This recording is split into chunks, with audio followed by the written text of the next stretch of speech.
बम बम बोले दोस्तों। मेरा बचपन यूं तो हंसी ठिठोली में निकला था, पर उन अनजान लड़कपन में मेरा बाल विवाह करवा दिया, जो मुझे गुड्डी गुड़ियों का खेल लग रहा था। और मैं नए नए कपड़े पहनकर सामानों को देखकर खुश हो रही थी। पर मुझे क्या पता था कि मेरा बचपन में मुझे बेचा जा रहा था। मेरा नाम मीरा है। मैं राजस्थान के गंगोट जिले में रहती थी और मैं काफ़ी अच्छे परिवार में जन्म हुआ था। यूँ तो हम बहुत ही मॉडल ख्याल के थे, पर जहाँ हमारे रीति रिवाजों की बात आती है, हम वहाँ फिर से 400 साल पीछे चले जाते हैं। कुछ ऐसा ही मेरे साथ भी हुआ था। मैं महज 10 साल की थी कि मेरे घर को पूरी तरह से सजाया गया।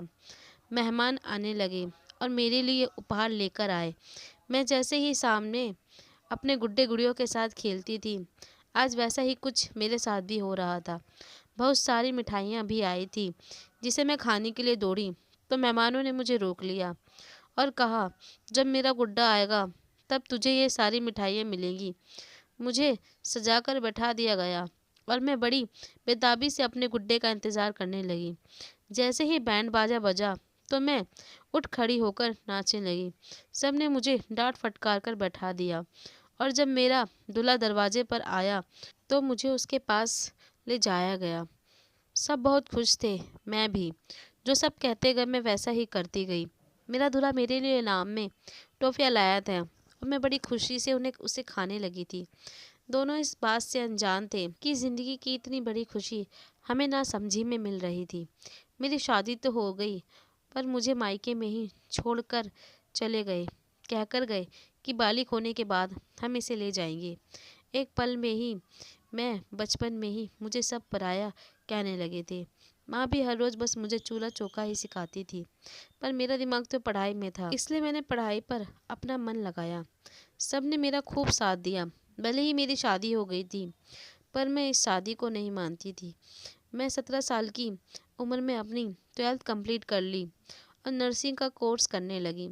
पर मेरे परिवार को इसमें काफ़ी आपत्ति थी, क्योंकि मेरे गोने का अभी बस 1 साल ही रह गया था और सब मुझे बस घर पर ही बैठाना चाहते थे। लेकिन मैंने साफ साफ कह दिया, मैं इस शादी को नहीं मानती। पर मेरे घर वालों ने के आगे मेरी एक न चली। सब ने साम दाम दंड भेद सब करने लगे। मैं जानती थी कि वह नहीं मानेंगे। फिर मैंने शादी के लिए हाँ कर दी, पर उनके सामने एक शर्त रखी कि मुझे आगे की पढ़ाई करने देंगे। मेरे पापा और मम्मी तो मान गए, पर मेरा भाई नहीं माना। मैंने पापा को विश्वास दिलाया और उन्हें राज़ी कर लिया। मैंने कॉलेज में जाकर नर्सिंग का कोर्स पूरा करने की सिफारिश करी, तो वह राज़ी हो गए। मैंने नर्सिंग के कोर्स के लिए कॉलेज में एडमिशन ले लिया और रोज़ कॉलेज जाने लगी। वहीं मेरी मुलाकात हमारे ही कॉलेज के टीचर से हुई। मुझे उन्हें देखते ही लव फर्स्ट साइड हो गया। इतने हैंडसम और बहुत हट्टे कट्टे थे।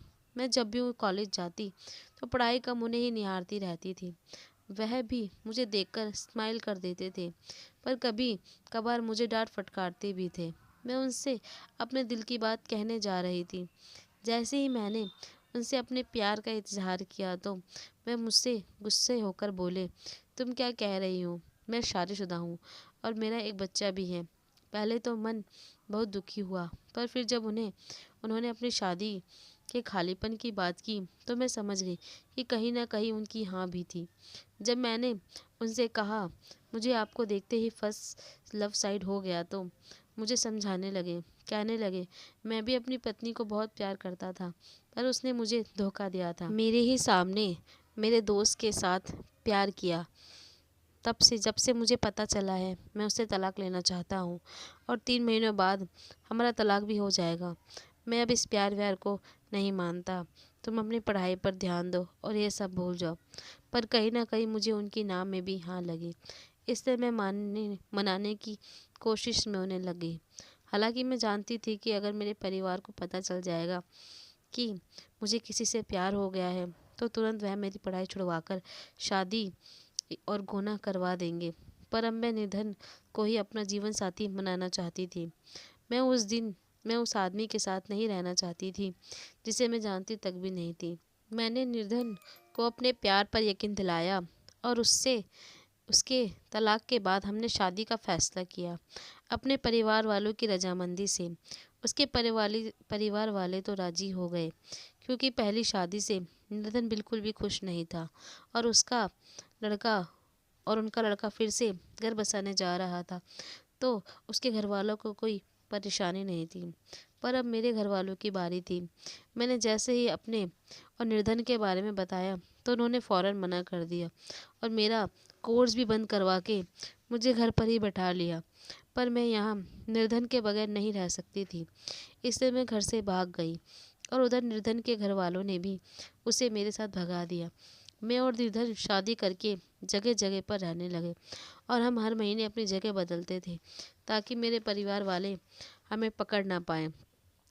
मुझसे बस एक ही गलती हो गई थी कि मैं जहाँ जाती वहाँ अपने सोशल मीडिया पर फ़ोटो पोस्ट कर देती थी। काफ़ी समय तक ऐसे ही चलता रहा, और हम दोनों खुशी से रहने लगे। पर उधर जो मैं सोशल मीडिया पर अपनी फ़ोटो डालती थी, मेरे परिवार वाले और खुंदक में हो जाते थे। राजस्थान में लड़की का भाग जाना मतलब पूरे परिवार को फांसी की सज़ा सुनाना। पर मुझे कहाँ पता था कि यह खुंदक मुझसे थी, पर उतारी मेरे निर्धन पर जाएगी। मैं और निर्धन दिल्ली के शादरा ज़िले में रहने लगे। एक रोज़ निर्धन के मुंह से निकला कि वह एक आर्मी ऑफिसर बनना चाहता था, और वह अपनी पढ़ाई भी कर रहा था। कॉलेज के समय में उसने काफ़ी फॉर्म भी भर रखे थे, पर अब क्या फ़ायदा। मैंने निर्धन से कहा, तुमने जब मेरे सपनों को उड़ान दी है, तो मैं भी तुम्हारे सपने पूरे करूँगी। मैंने निर्धन को पढ़ाई के लिए दोबारे शुरू करने को कहा, और इधर मैं भी अपना नर्सिंग का कोर्स करने लगी। बेफिक्र होकर हम दोनों अपने सपनों को उड़ान देने की कोशिश करने लगे कि एक रात वो आई जिसने पूरी ज़िंदगी तहस नहस कर दी। नीदर अपने परिवार का एक लौता चिराग था। सबकी उम्मीदें बस उसी पर थीं, इसलिए उसके परिवार ने उसे किसी चीज़ की कोई कमी नहीं होने दी थी।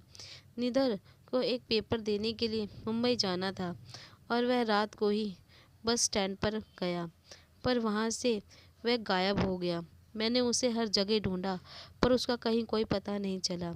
जब सीसीटीवी कैमरे चेक हुए, तो वहाँ मेरा पूरा परिवार था। निधर को स्टेशन से ज़बरदस्ती बिठाकर वह पता नहीं कहाँ लेकर जा रहे थे, और उसके बाद निधर का परिवार मुझे अपने साथ लेकर आ गया। उसका परिवार इतना अच्छा था कि अपने एक लौते चिराग को खोकर वह मुझे ही संभाल रहे थे। पूरा गांव बस मुझे ही तसल्ली दे रहा था। उस सीसीटीवी कैमरे में मेरा भाई, चाचा और ताऊ आया, जिन्होंने निर्धन को स्टेशन से ज़बरदस्ती करके कार में बिठाया था, और वहीं और कहीं ले जाकर उसे मार डाला। लात, घूंसे, डंडे, और जब तक वह नहीं मरा, फिर उसका गला घोंटकर उसे मार दिया। मेरा परिवार इस हद तक जा सकता था, ये तो मैं जानती थी, पर वो यह सब निर्धन के साथ करेंगे यह नहीं पता था। पुलिस ने उन्हें हिरासत में ले लिया, और आज भी वह उस पर मुकदमे चल रहे हैं। मैं निर्धन के बच्चे की माँ बनने जा रही थी। बस इसी की आस से मैं जिंदा थी कि मेरा छोटा निर्धन मेरे पेट में पल रहा था। अगर आप मेरे चैनल पर नए हैं, तो प्लीज़ मेरे चैनल को सब्सक्राइब कर लीजिएगा। कमेंट करके ज़रूर बताना आपको मेरी कहानी कैसी लगी। मैंने तो आपसे विदा लेती हूँ, फिर मिलूँगी इसी कहानी में। इसी तरह मेरी कहानी के साथ जुड़े रहिएगा। धन्यवाद।